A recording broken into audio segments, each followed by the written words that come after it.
¿Qué tal, amigos de Terraza Multimedios? Ahora en una entrevista nocturna, mi querida licenciada Elizabeth Orozco Núñez, ¿cómo estás? ¿Qué tal, gusto amigo? que estés con nosotros. Muchas gracias. Presidenta de la Coordinadora Regional de Abogados, Zona Centro. Orizaba, Córdoba. Orizaba, Córdoba y la región. El interés de platicar contigo es precisamente conocer la actividad del abogado. Hay que decirlo tal cual, ¿no? Hay muchos señalamientos en contra de los abogados, ¿no? Yo creo que como en toda profesión, hay excelentes abogados, como seguramente habrá malos. Lo mismo sucede en los médicos, en los comunicadores, en todos lados, ¿no? Pero la actividad es riesgosa, ¿no? Por los tiempos que vivimos. Así es, mi querido Fer. Mira, y lo hemos platicado en algunas otras ocasiones, que la coordinadora está muy interesada en reivindicar la figura del abogado en la zona, ¿no? No solamente en la zona, sino ojalá se pudiera hacer a nivel mayor, a nivel nacional. Digo, se vale soñar, ¿no? Pero la intención es esa, cambiar ese paradigma, esa estructura que ya tienen del abogado. Sí es una profesión de riesgo, pero creo que el riesgo ahorita ya no está en una u otra profesión, ya está en todas. En las actividades cotidianas, ¿no? Ya no es exclusivo de un gremio. Sí, de repente, sobre todo los que nos gusta de repente la materia penal, los que llevamos asuntos en la materia penal, pues sabemos que hay un plus o un riesgo extra, ¿no? Pero afortunadamente, como todo, si haces bien tu trabajo, si eres disciplinado, si le respondes al cliente en los términos en los que te contrata, pues no hay mayor riesgo.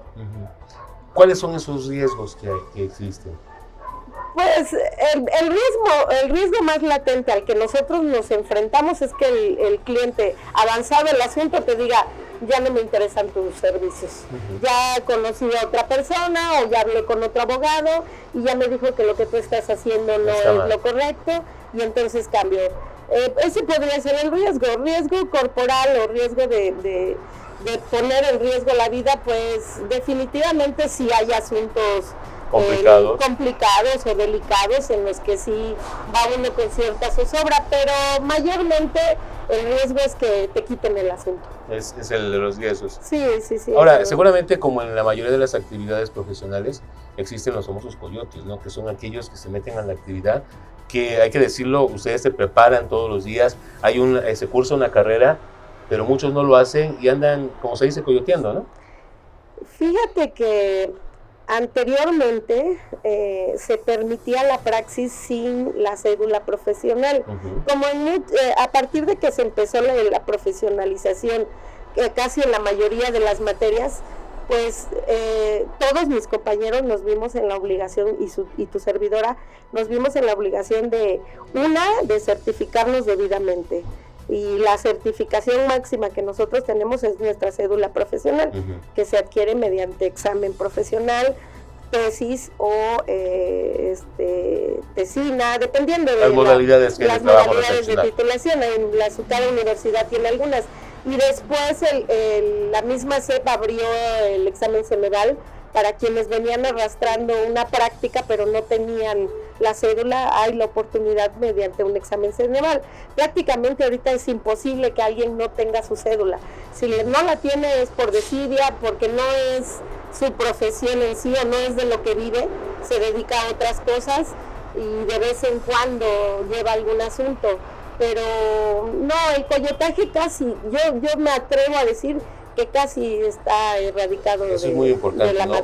Yo recuerdo hace unos años que sí había bastantes personas que, sin ser abogados, litigaban en los juzgados, y en algunos casos, bueno, sí sacaban adelante, pero otros no, los dejaban ahí y nada más les quitaban el dinero a los clientes. Sí, mira, cuando no tienes nada que perder, esa práctica se vuelve, si no común, sí se vuelve lejos de responsabilidad. A una persona que vivimos de realizar nuestro trabajo todo con día, que es nuestra fuente de ingresos, como bien lo mencionas tú, pues nos es difícil pensar en que nos puedan retirar o sancionar la cédula o detenerla. Por eso preferimos cuidar la investidura de abogado y cuidar nuestra cédula. Quienes no la tienen, pues no tienen mucho que perder en ese aspecto. Entonces sí llega a pasar que si llegan a tener algún asunto en el que no necesariamente tienen su cédula, pues fácilmente se pueden deslindar del compromiso y no hay sanción alguna. Digo, usurpación de funciones podría ser en algún momento, pero pocos clientes inician alguna acción en contra de algún abogado que les quedó mal, o que ya no continuó con el asunto, o que no tiene cédula. Ahora, la preparación es indispensable, es todos los días prepararse, ¿no? Sí, amigo, es inevitable. Bueno, yo creo que, vuelvo a repetirte, como te mencioné al inicio de la profesionalización, nos pasa lo mismo que a los médicos, nos pasa en todas las materias, incluso en los comunicólogos, con toda la oleada digital que nos está invadiendo, ahora que los medios impresos se están extinguiendo, pues es forzoso la preparación. Los que no sabíamos utilizar una computadora, pues ahora nos tenemos que esforzar al máximo. Eso es en lo técnico, pero en lo profesional, todos los días la Suprema Corte de Justicia de la Nación está emitiendo jurisprudencias, están haciendo modificaciones a la ley, hay reformas continuas en cada materia. Acabamos de tener, la última reforma en el estado de Veracruz fue la reforma en materia familiar. Se volvió muchísimo más especializada la materia, a pesar de que era una de las materias que más se trabaja por lo que implica, era una materia que no tenía una especialización como tal, y la última reforma sucedió en ese camino o en ese tono de profesionalizar la materia para tener específicamente controlado cada uno de los pasos del proceso familiar. ¿Se agilizó o se complica más en esa reforma? Yo creo que si estudias no se complica. Pero yo voy a verte a ti como cliente, ¿para mí es más complicado ese tema? No, tú no. Tú como cliente pones tu confianza en un profesional. En todo caso, quien tendría la complicación seríamos nosotros, porque si no estamos al día, si no estudiamos, si no sabemos el procedimiento, pues no vamos a dar el resultado que ofrecemos. En realidad, el cliente sí sería importante que escogiera un abogado que sí tiene algún conocimiento en la práctica de materia familiar. Fíjate que mi materia, como todas, sobre todo la comparo mucho con la medicina, porque uno va con un médico cuando te dicen, ve con ese doctor, es buenísimo. Con 2 recetas a mí me compuso, levantó, ¿no? Claro. Y lo mismo pasa con nosotros. A veces nuestra mayor publicidad viene de los mismos clientes a los que les quedamos bien, hacemos paso a paso su trabajo, no lo prolongamos, no cobramos en exceso, nos abocamos al cumplimiento profesional, y sobre todo aquí pasa mucho que a veces el cliente tiene la duda de cuánto le va a costar ir con un abogado, cuando desde el principio tú marcas las bases sobre tus honorarios, lo que va a implicar los gastos y el tiempo que va a durar el procedimiento, no hay mayor complicación. Sí, no quiero sonar soberbia, pero puede pasar que a algún compañero se le complique porque le falla alguna de esas partes que acabo de mencionar, y es por eso que puede sonar complicado de repente, ¿no? Ok, ahora, en tu vida profesional, me imagino que has tenido muchas satisfacciones, ¿no? Muchas, de verdad. Cuéntanos la que más te haya llenado. Híjole, es que son varias. En materia penal, pues la libertad de las personas, ¿no? Y sobre todo cuando estás con la conciencia de saber que están imputándole un delito a una persona que no lo cometió, el saber que tu trabajo lo llevó a alcanzar su anhelada libertad, incluso cuando por medio de un amparo ya dictada la sentencia logras que la pena sea modificada, son satisfacciones invaluables. La familia queda muy agradecida, el mismo indiciado o preso en este caso o sentenciado, pues jamás y nunca se va a olvidar que gracias a tu gestión está en la calle, ¿no? Las satisfacciones en la materia laboral, conseguir las pensiones para los trabajadores.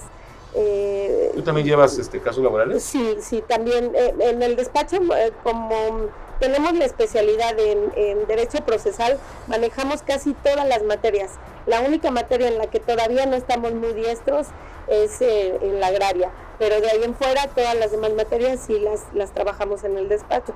Entonces, materia laboral, la satisfacción de saber que una persona de la tercera edad logró concluir un trámite que a veces se vuelve demasiado engorroso o difícil, sobre todo porque la mayoría de las personas que buscan una pensión por el lado de la materia laboral es gente que se ha pasado 60 años, bueno, quitando la edad de crecimiento, sí, claro. 40, 45 años de su vida trabajando constantemente y que de repente se ve, ya empieza a ver la posibilidad de descansar y se da cuenta que lo que va a recibir no le va a alcanzar para mucho y empieza el trámite de la pensión, la satisfacción de ver su cara de felicidad cuando sabe que al fin logró llegar al objetivo. Híjole, en materia familiar, volver a poner a los papás en contacto con sus hijos es una materia con muchos altibajos anímicamente hablando, porque últimamente, siempre se ha dado, pero ahora es como más mediático incluso el hecho de que no te dejó ver al niño o a la niña. Me imagino que son los más complicados, ¿no? Sí, complicados porque... Emocionalmente, yo creo, sí, ¿no? Sí, a veces es inevitable, digo, es ley de cada abogado que debe defender los casos como propios, pero perderlos como ajenos, pero es inevitable de repente saber que a veces el mismo niño al transcurso en el desarrollo del procedimiento te dice quiero ver a mi papá, ¿no? Y las mamás, no, pero es que todavía no es momento, espérate tantito, y dices, ¿qué ahí necesidad? Es donde... Sí, es imposible, no. ¿Te han tocado casos así? Sí, por supuesto. ¿Y qué le has dicho a la mamá? Siempre procuro que los niños estén aparte, poder tener acercamiento con las personas, casi siempre también, y no es que me esté vendiendo a la otra parte, siempre es importante hablar con el otro abogado y tratar de convenir, de llegar a un acuerdo. La ley lo marca, tenemos que buscar el bien superior del menor, y el bien superior del menor nunca va a ser faltándole el contacto con uno de los papás. Los niños buscan, y más si los primeros años crecieron con los papás. Hay situaciones, y ahorita estoy en un asunto de esos en los que el papá jamás se hizo presente en la vida del niño. El niño llega a los 11, 12 años y de repente pregunta, bueno, ¿y quién es mi papá? Caray. Quiero saber quién es mi papá. Y no es solamente quiero saber, quiero verlo, quiero hablar con él, quiero saber por qué no está con nosotros. Ya no quiero lo que tú me dices, mamá, para mí no es suficiente. Quiero escuchar que él me lo diga, ¿no? Y pasa, a lo mejor es edad en la que lo puedes controlar, pero sabemos también que a partir de los 11, 12, 13 años es la edad en que los niños empiezan a forjar su carácter, la edad difícil, y de ahí para el real es el crecimiento de los menores, ¿no? Es algo complicado entonces. Muy, muy complicado en ese punto. Yo siempre he dicho que cuando el conflicto entre una pareja ya no hay solución, pues el conflicto es entre ellos, no con los hijos, ¿no? Porque he conocido casos de mamás, no vas a ver a tu papá y para hacerlo enojar, y de papás que, bueno, pues te quedas con un niño a ver cómo le haces, ¿no? No, yo creo que el conflicto es entre la pareja, pero los niños deben de ser los menos afectados. Sí, yo creo que también debemos entender que cuando nos enredamos con alguien en cualquier sentido y resulta una vida, la responsabilidad de una vida, pues nos volvemos socios de vida. Claro. Y hay que seguir hasta el final. No puede, hay mamás que sus hijos tienen 40, 50 años y todavía ya estás en tu casa, ya llegaste. Sí. O sea, nunca dejas de ser papá. Y qué fácil es de repente para uno de los dos decir, no, pues arréglatelas, ¿no? Los hijos siempre necesitan de una llamada, una cercanía. Somos un país latino finalmente, no hemos llegado a ser tan fríos como los anglos o como los nórdicos, ¿no? Que de repente el desapego familiar no es tan fuerte. Nuestra naturaleza latina, nuestra formación judeocristiana nos hace ser muy apegados, claro, a la familia. Casi todos somos familia muégano, sabemos dónde está el tío, dónde está el primo, dónde está, y qué se dice de los directos, ¿no? Los hijos, los nietos. Es así la situación entre la familia. Muy bien, Lizzy, para empezar a cerrar esta plática, realmente la justicia es pronta y expedita, no es nada más en Veracruz, sino en el país, porque es lo que siempre se habla, ¿no? En el discurso político de todos los gobernantes, de todos los colores y sabores, siempre ofrecen eso, justicia pronta y expedita. Tú que la vives todos los días, que trabajas con la justicia, ¿realmente existe eso o nada más es uno de los tantos y tantos ofrecimientos que se hacen? Híjole, lamentablemente no sucede. ¿Cómo debería ser una justicia pronta y expedita? Una respuesta, híjole, suena redundante, pero es una respuesta pronta a la solicitud. Si te lo van a dar, que te lo den ya. Si no te lo van a dar, que te lo nieguen ya. Pero el esperar tanto tiempo, por ejemplo, la carga de los juzgados, la carga de trabajo de los juzgados para poderte agendar una audiencia, a veces son 3, 4 meses, y la zozobra del cliente o de la persona que te contrata, de saber qué va a pasar, la incertidumbre al momento, la situación, es lidiar con ese desasosiego, digamos, de la persona, porque está en incertidumbre la recuperación de su casa, la adjudicación de su herencia, la convivencia con su hijo, el pago de su pensión. Otra de las reformas últimas es la laboral por esta cuestión. Hay trámites de pensión que se iban a 5 o 6 años. No es posible que una persona tenga que empezar a tramitar su pensión 5 o 6 años antes de pensar en el retiro porque sabe que se va a tardar. Ahora con la reforma estos tiempos están obligados a ser más cortos. Entonces esperemos un día lograr llegar a una justicia pronta y expedita. Por lo pronto en el país, en México, no gozamos de ese privilegio ni de ese beneficio, a pesar en otros países de que está debidamente regulado. ¿Tú tienes conocimiento que hay esa justicia pronta y expedita? Sí, pero hablamos de países muy desarrollados, Estados Unidos, por ejemplo, y hay un caso muy mediático como el de este actor que se violenta en un alto y golpea a una persona, desafortunadamente lo mata. Ahorita ya tenemos la sentencia. Si hubiera sucedido este asunto aquí en México, estaría a años luz de que se viera su sentencia. Fue en 3 semanas. Sí, 3, 4 semanas, rapidísimo. Él sabía su posición exacta. Y no es tanto que nos urja terminar con el asunto, sino darle certidumbre a la persona.